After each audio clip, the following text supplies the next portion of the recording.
think about this. Who was at our October 3rd thing? We had 2 leaders of political parties there. We had Maxime Bernier of the PPC, and we had Mr. Rob Carbone of the Republican Party of Canada. Now, the police knew I was there.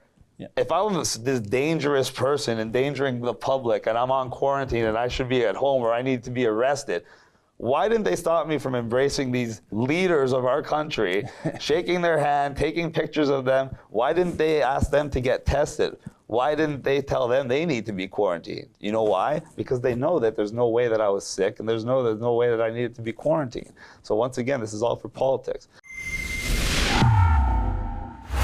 Well, folks, for the past half year now, you might recognize my guest here today, Chris Saccocia, AKA Chris Guy, and of course his wife, the lovely Miss Jenny. They have been mainstays at those Yahoo Nation protests at Queen's Park, and more recently, Young Dundas Square. Now call Chris what you will, a freedom fighter, an anti-masker. But yesterday, a bit of a bombshell. Police came knocking on Chris's door, and they have charged him with breaching the Federal Quarantine Act.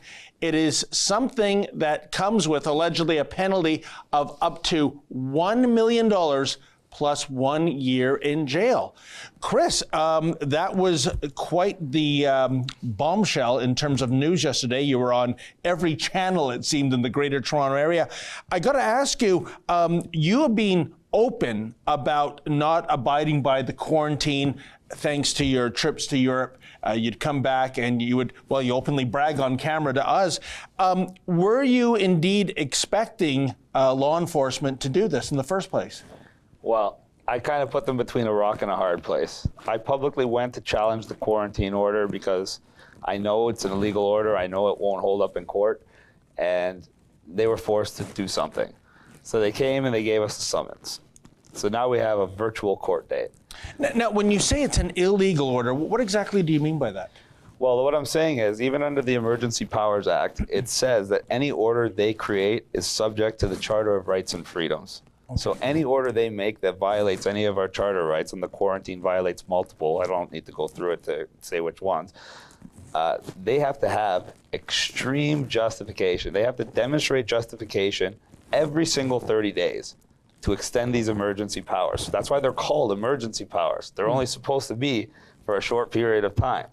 So the only way they can justify this is by showing there's a lot of deaths or our hospitals are overwhelmed to the point where our critical care capacity is overwhelmed. But if you look at what's going on right now, we've had very few deaths in Ontario. We have 493 hospitals in Ontario. We have less than 1 COVID patient per hospital in Ontario. So there's no justification for violating our rights. And no judge can go and rule that these quarantine orders are justified to violate the rights. If they're going to go on record and say all it takes is a few deaths and a few people in hospital for our rights to be violated, that judge is going to have a really hard time. So there's no way they can go with that. So I just want to point out, sure, they want everybody to think like you're going to go, if you go away and you come home and you breach quarantine and go to the grocery store, that they can grab you and you could face up to $1 million fine and a year in jail. It doesn't work like that. There's multiple categories that apply to the emergency order under the same emergency order. In order for you to be able to go to jail or face one of those huge fines, they have to prove that you are a danger to the public. The only way they can do that is that you're not on quarantine, you're on isolation. And now what's the difference? I'll explain it real quickly. Say you come home from your vacation and you go through you're going through immigration in Canada, they take your temperature, they look at you, your temperature's fine, you have no symptoms. Boom, you get a normal quarantine order.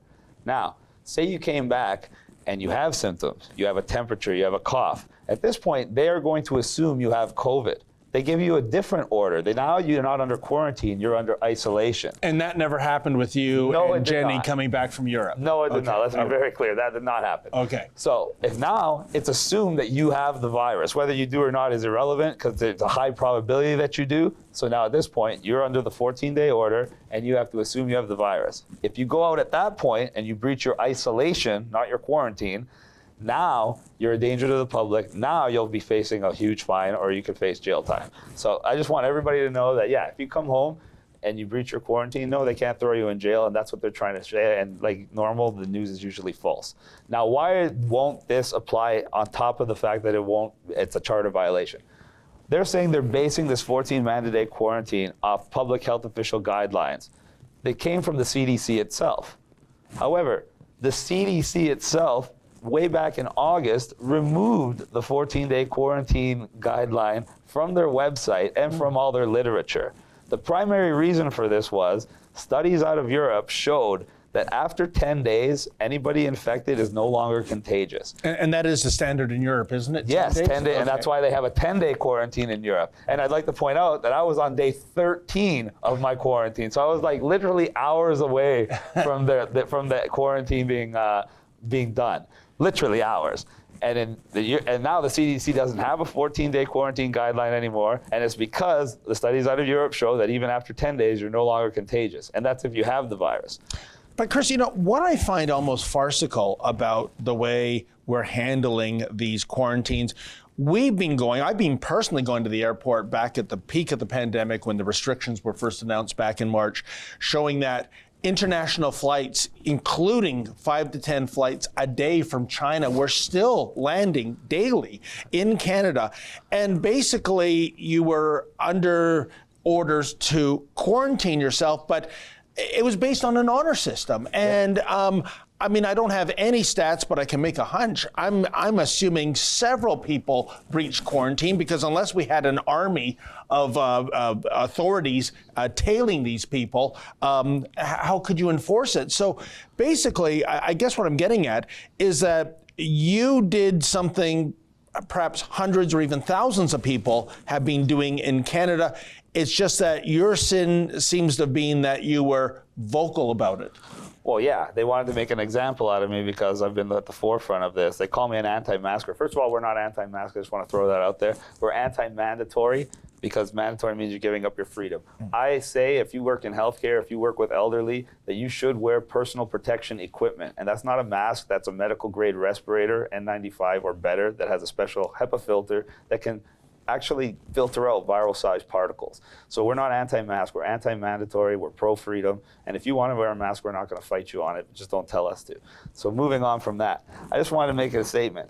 It's funny you mentioned China, because right now in China, they're not wearing masks, they're not social distancing, they're having concerts where there's tens of thousands of people grouped together, and they're just fine. I just came back from the Netherlands. Netherlands has no masks anywhere. They did a 2-week trial in August in parts of Amsterdam, and they stopped it September 1st before I got there.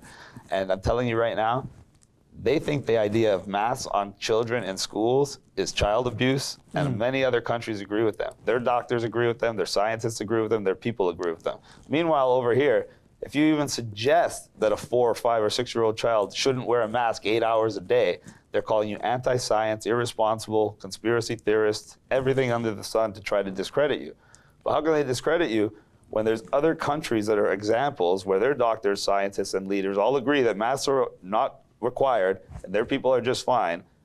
So what logical purpose could anybody come up with that we need to wear them? Chris, you raise a good point. I can't even remember the date. March the 8th, Dr. Anthony Fauci in the United States said, do not wear a mask. It's perhaps worse than useless. Weeks later, somehow, medical science changed so that you must wear a mask and you're irresponsible if you don't wear a mask. What is going on, especially with the dichotomy of countries that, as you mentioned, in the Netherlands, there's no masking going on. Here, you're almost socially shamed if you don't walk into a mall with a mask firmly affixed on your face. Well, it's like this. They want you to know that what they're telling you to do is stupid. Everybody knows science didn't change in the last few months, that they didn't think, you don't think they've done tests on viruses and masks for the last decades and decades and decades? They know that those masks do not help with viruses. That's why they told you not to wear it.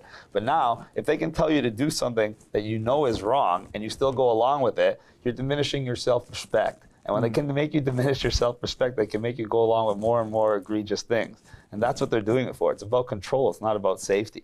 Think about this. Who was at our October 3rd thing? We had 2 leaders of political parties there. We had Maxime Bernier of the PPC, and we had Mr. Rob Carbone of the Republican Party of Canada. Now, the police knew I was there. Yeah. If I was this dangerous person endangering the public and I'm on quarantine and I should be at home or I need to be arrested, why didn't they stop me from embracing these leaders of our country, shaking their hand, taking pictures of them? Why didn't they ask them to get tested? Why didn't they tell them they need to be quarantined? You know why? Because they know that there's no way that I was sick and there's no way that I needed to be quarantined. So once again, this is all for politics. And Chris, I'm trying to sort out the timeline too, because going back 2 weeks ago to when you first came back, you were at the Young Dundas Square protest. You were handed out a ticket. With the wrong name. With the wrong name. And in fact, I think we have some footage of that. Why don't we just show a clip of that right now? What's that in your hands, Chris? They gave me a ticket for breaching quarantine. But guess what? They spelt my first and last name both incorrectly. And I know they didn't do that by accident because they know my first and last name quite well, which means they just did it for optics or they were doing it to do me a favor because either the guy was told to give me a ticket and he didn't really want to give me a ticket, or like I said before, they know if they give me a ticket, I'm going to fight it and win. So this was their way of giving me a ticket but not giving me a ticket. And now, Chris, what is the ticket for in terms of a dollar amount? It says $880 payable dollars for failure to comply to my Quarantine Act. Okay, so you were indeed given a ticket. Your allegation is that the police deliberately, didn't spell your name correctly so that it would be thrown out. I'm just curious. Why did they come back again? Was it because? Was it a matter of you putting them in a corner by outing them that you were given a ticket that was not admissible, or was there something else afoot? Of course, it's because I challenged them. If I just took the ticket and I didn't mention that it had the wrong first and last name, which is ridiculous. I've been in the news just a little bit. I think they could spell my name correctly. I've gotten quite a few tickets when I drive. They never misspell my name, so I don't know how they misspelled my first and last name. But and when I called them out on it, I did another speech and I said this is the wrong name. So if you guys really want me to have a ticket, why don't you come in and correct it? And they didn't. So then now that when the CBC tried to publish the thing that they gave me the ticket and everybody knew they didn't really give me an admissible ticket, now when I showed up the next week, they had to do something to make it look like they're enforcing this quarantine. Okay. Based on everything I know and based on everything I've seen from around the world, these charges and these laws are nothing but fear tactics to try to make the public comply with things they otherwise wouldn't comply with. And that's why I'm doing this, to prove that that's all it is. And that's why they're going to try to make an example out of me. Well, but if they do and they twist everything around and prove that we live in a banana republic, just like every other thing they've tried to do to me, it's going to backfire on them. Well, I don't think we grow bananas here. We'll call it a maple syrup republic. Chris, that sounds sweet. Yeah. Chris, that's the other thing about the way our elected officials have handled this pandemic in the last half year or so, is the fact that we have seen so many examples of almost a mindset of do as I say, not as I do. We have from all levels of government, from all political stripe, whether it's Justin Trudeau or John Tory or Ontario Premier Doug Ford, things like, back in Easter, don't go to your cottage and celebrate Easter dinner. And then you have Trudeau and Doug Ford doing just that. And of course, we have Thanksgiving coming up right now. They're saying basically don't celebrate Thanksgiving, or at least keep the number of people under 10. And yet, at the same time, last week, the Trudeau Liberals loosened the travel restrictions for foreigners, and I'm talking about people who aren't even Canadian citizens or landed immigrants. They're supposed to be serving us, working for us. Now they're making laws to restrict our freedoms while retaining their own freedoms and telling us it's for our safety. If people do not understand the conflict of interest, then that's why these people are getting away with it. Chris, speaking of CTV, you've been getting a ton of press recently, especially with these criminal charges. How do you think you've been treated by the mainstream media? Have you been given a fair shake? Are you freaking kidding me? There's so many other fake charges going around because there's a guy by the name of Chris Saccocia who's 4 years older than me, and he has drug charges, gang charges, all this stuff.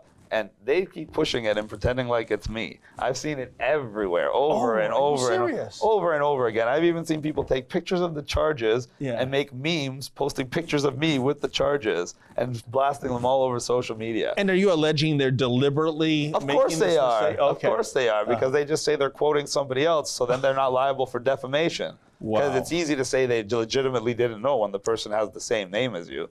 But yeah, that's the kind of thing I'm getting from the media.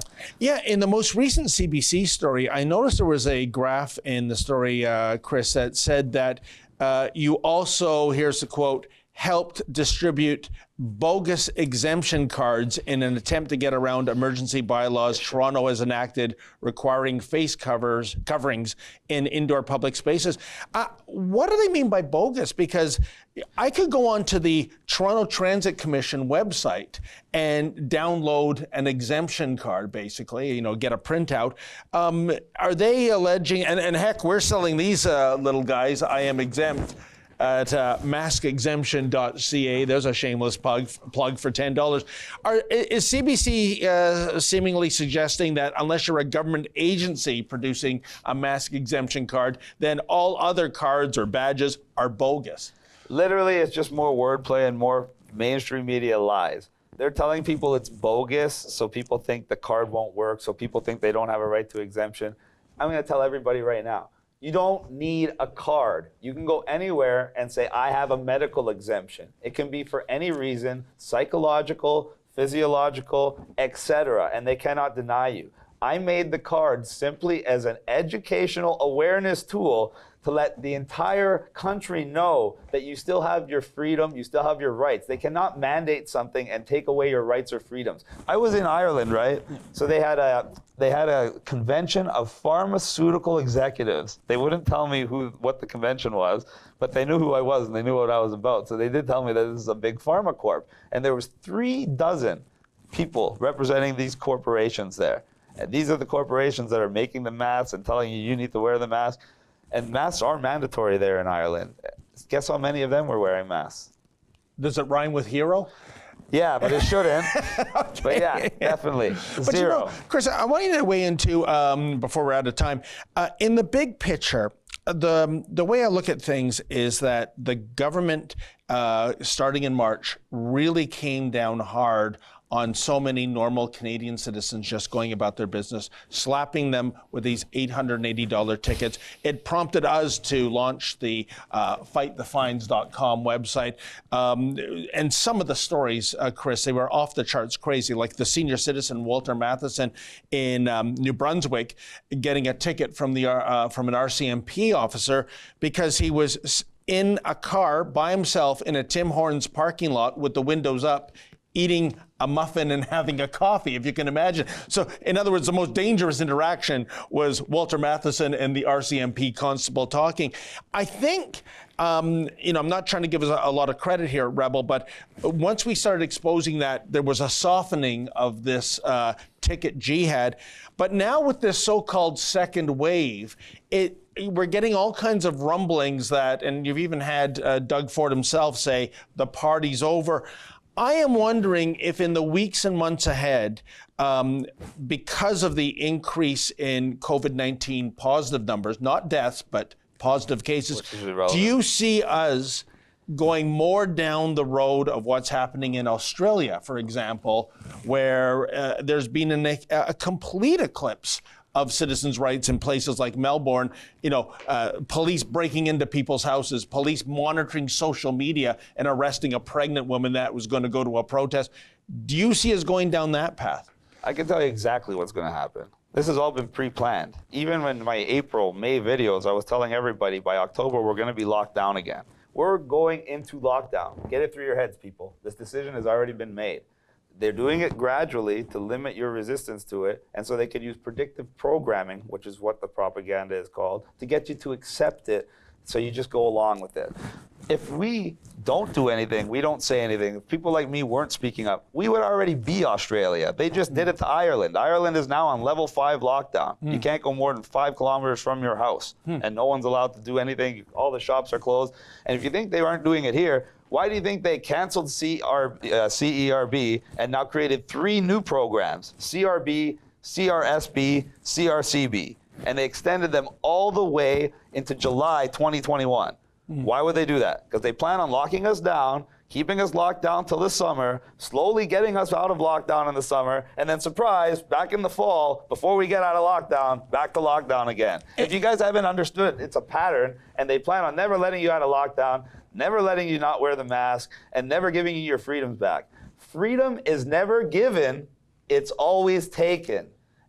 But Chris, I want to say one more. Sorry. What do you think is the unspoken reason, the unspoken strategy for this? It's called control. Why do you think they want to close the businesses? When you close a business, our business is the backbone of our economy. It's our middle class. 97% of all business in Canada is small business. We had 1.15 million small businesses at the start of 2020. After the first 2-week lockdown that lasted 6 months, we lost 250,000 of those businesses and untold millions of jobs. Those were independent Canadian middle class people that are now dependent on government to survive. And when you depend on the government to survive, they can say things like, take your vaccine or you don't get your CERB check. And now the government no longer serves you, it rules you. And while they're doing that and closing your business, they're propping up their friends like Amazon and Walmart and all their other big donors who are seeing record highs in their business. So is it in their best interest to keep the emergency going? Of course. They're consolidating wealth, money, power, and they're changing the power structure to put them in a perpetual system where they rule over you. For God's sake, they already took away your Santa Claus parade. Like, you don't think they're going to take more from me? By the way, we're doing our own Santa Claus parade. December 5th, Nathan Phillips Square. We have a Facebook group called Mad Line Santa Claus Parade because we're putting it on MAD, Mothers Against Distancing, in conjunction with The Line and Hugs Over Masks. And we're going to have a private float competition for people who build their own floats. We're going to have professional floats, and we're going to have people marching. If you want to participate, if you want to volunteer, you can contact me. I created another group called Back to Work. Chris, how can they say no? They allowed Afro-Indigenous Rising to have a filthy squatters encampment for 3 weeks. So how can you say no to an illicit Santa Claus parade? Well, if they say that if they say no to our parade, then it's going to be called the Santa Claus protest. So then they can deal with me. Who's Santa? They can give me another ticket if they want. But I gotta say, I have my nonprofit group that I created, Back to Work. Back to Work was created in the early stages of this pandemic because we knew that the small business was the #1 target. We helped dozens of small businesses get back to work the first time. We have a legal fund, we have a legal team. They deal directly with me so nobody else knows what's going on. We teach them how to work within the government regulations so they can generate an income and not close down. We show them clauses in their lease that can give them rent relief or even be able to renegotiate their lease contracts with their landlord. We do everything to help. And the best thing we do is we put everybody together. We're putting businesses together with churches, everybody who's ready to fight this lockdown order. There's already over 100 churches that have signed a declaration that they will not close. So if anybody gets in any trouble, I told them to specifically call me. I gave out my cell phone number. I'll give it out again. Why not? It's 416-400-9994. Anybody who's brave enough to keep their business or institution open in the face of this government tyranny, if they give you any type of hassle, you call my number, 416-400-9994, and we will bring everything you need to fight them. And that includes people, that includes legal team, that includes funding, and includes media, it includes me. And that's all you're going to need. Well, Chris, I think you've said it all. I remember the days when Doug Ford used to publicly give out his cell phone number too. I think that number's been disconnected. We got to wrap it here. They use his number for contact tracing now. So I guess the two relevant dates, folks, to keep in mind is November 12th when Chris and Jennifer will be in court. Yes, we're doing a little, we're going to have everybody come to the actual courthouse. Even though it's a virtual court, I plan on doing my virtual first court appearance outside of the courthouse. It's a Zoom court, it's virtual court. I can do it in my underwear at home if I want. But I'm going to get dressed up nice and I'm going to go to the courthouse and I want to see if I can bring a few thousand of my closest friends with me. There you go. And November 12th, 9 a.m., 60 Queen Street West. And assuming everything goes according to plan and Chris and Jenny are not in jail, December 5th, the unofficial Santa Claus parade. Let's see if it's ho, ho, ho or no, no, no. Thank you so much, Jenny, and thank you so much, Chris. And good luck. We'll be following this case as it proceeds. Folks, if you can, please go to journalistdefensefund.com, make a donation. We require your generosity so that we can continue to bring you the other side of the story.